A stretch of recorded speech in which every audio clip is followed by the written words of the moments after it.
أعوذ بالله من الشيطان الرجيم. بسم الله الرحمن الرحيم.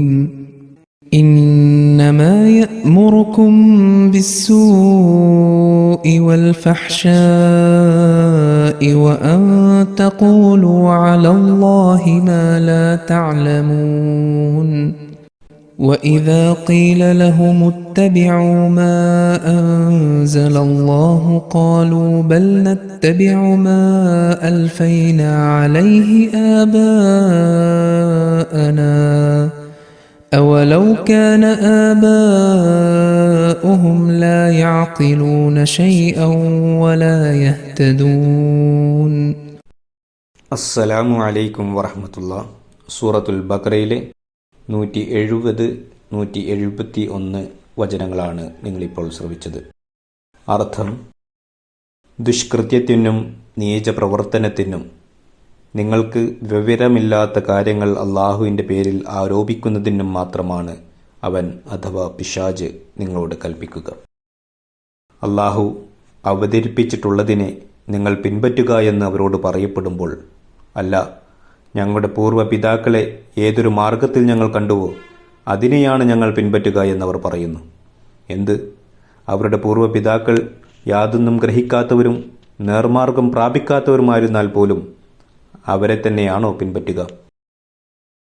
ഈ ആയത്തിൻ്റെ വിശദീകരണത്തിൽ ഖലീഫത്ത് മസിസാനി റളിയല്ലാഹു അൻഹു പറയുന്നു, ശൈത്താന് പുറകെ പോകുന്നതിൻ്റെ ഒരു പരിണിത ഫലം എന്നത് ശൈത്താൻ അവന് പലതരത്തിലുള്ള തിന്മകളിലും അകപ്പെടുത്തുന്നുവെന്നതാണ്. ഉദാഹരണത്തിന് ദുർധാരണ, കളവ്, അസൂയ, അജ്ഞത, ആലസ്യം, അനാസ്ഥ, ഭീരുത്വം, അഹങ്കാരം, നിർലജ്ജ തുടങ്ങിയ തിന്മകളിൽ. ഈ വിധ തിന്മകളെല്ലാം തന്നെ മനുഷ്യനെ വ്യക്തിപരമായി മാത്രം ദോഷം ചെയ്യുന്നതാണ്. അതിലേക്കാണ് സു എന്ന പദം സൂചന നൽകുന്നതും.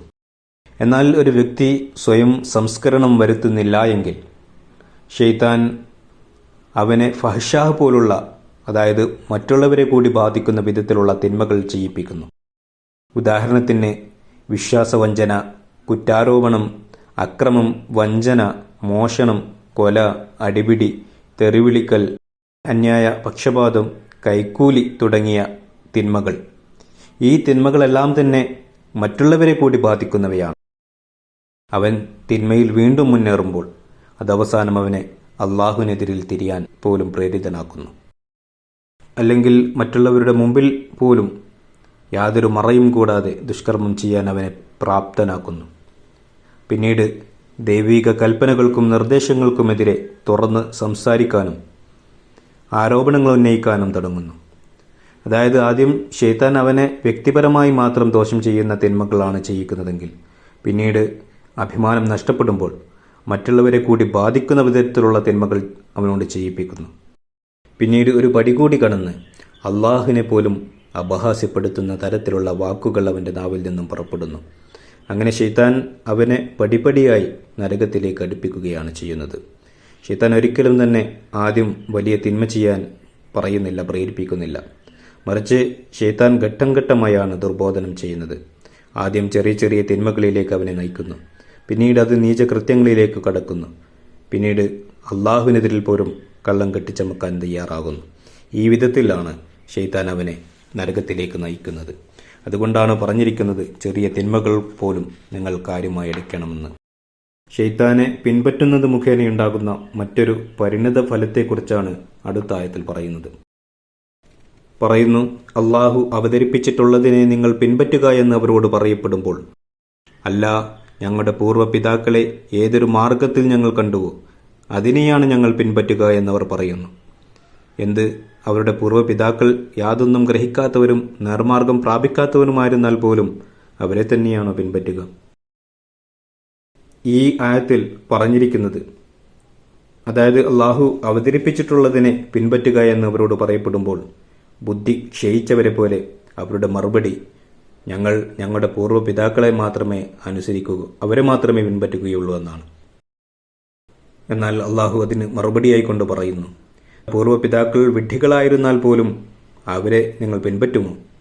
അവർ അവരുടെ അജ്ഞതയും വിഡ്ഢിത്തവും കാരണമാണ് നശിച്ചതെങ്കിൽ നിങ്ങളും ആ മാർഗം സ്വീകരിച്ചുകൊണ്ട് അവരെ പിൻപറ്റി നാശം വരിക്കാനാണ് നിങ്ങൾ ആഗ്രഹിക്കുന്നത്. നബി തിരുമേനി സല്ലല്ലാഹു അലൈഹി വസല്ലം നുബുവത്ത് വാദം ഉന്നയിച്ചപ്പോഴും മക്കക്കാർ കഠിനമായി എതിർത്തിരുന്നത് ഞങ്ങളുടെ പൂർവ്വ പിതാക്കളുടെ മതം ഞങ്ങൾ ഉപേക്ഷിക്കണമോ എന്ന് പറഞ്ഞുകൊണ്ടായിരുന്നു.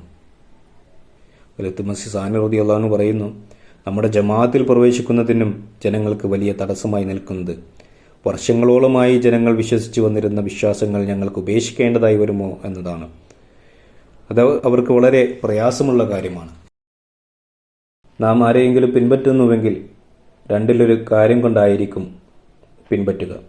ഒന്നെങ്കിൽ ആ വ്യക്തി വലിയ ബുദ്ധിമാനായിരിക്കണം, അല്ലെങ്കിൽ അള്ളാഹുവിൽ നിന്ന് മാർഗദർശനം ലഭിച്ച വ്യക്തിയായിരിക്കണം.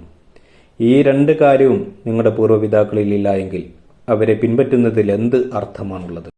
എന്നാൽ ദിനേന നടക്കുന്ന ഭൗതിക കാര്യങ്ങളിൽ അവർ അവരുടെ പൂർവ്വപിതാക്കളെ അനുഗമിക്കുന്നില്ല. അതായത് അവർ ട്രെയിനുകളിലും ഫ്ലൈറ്റുകളിലും യാത്രകൾ ചെയ്യുന്നു, പുതിയ പുതിയ ഭൗതികോപാധികൾ അവർ സ്വീകരിക്കുന്നു. എന്നാൽ അപ്പോൾ അവർ ചിന്തിക്കുന്നില്ല, ഞങ്ങളുടെ പൂർവ്വപിതാക്കൾ കഴുതപ്പുറത്തായിരുന്നു യാത്ര ചെയ്തിരുന്നത്, അതുകൊണ്ട് ഞങ്ങളും കഴുതപ്പുറത്താണ് യാത്ര ചെയ്യേണ്ടതെന്ന്. ആ അവസ്ഥയിൽ അവർ ചിന്തിക്കുന്നത് ഞങ്ങൾക്ക് ഏതിൽ നിന്നാണോ പ്രയോജനം ലഭിക്കുന്നത് അത് സ്വീകരിക്കുക എന്നതാണ്. എന്നാൽ ദീനിന്റെ കാര്യമാകുമ്പോൾ അവർ ആ രീതിയിൽ ചിന്തിക്കുന്നില്ല എന്നതാണ് സാരം. ജസാക്കുമുല്ലാഹ് വ ആഖിറു ദഅവാനാ അൽഹംദുലില്ലാഹി റബ്ബിൽ ആലമീൻ.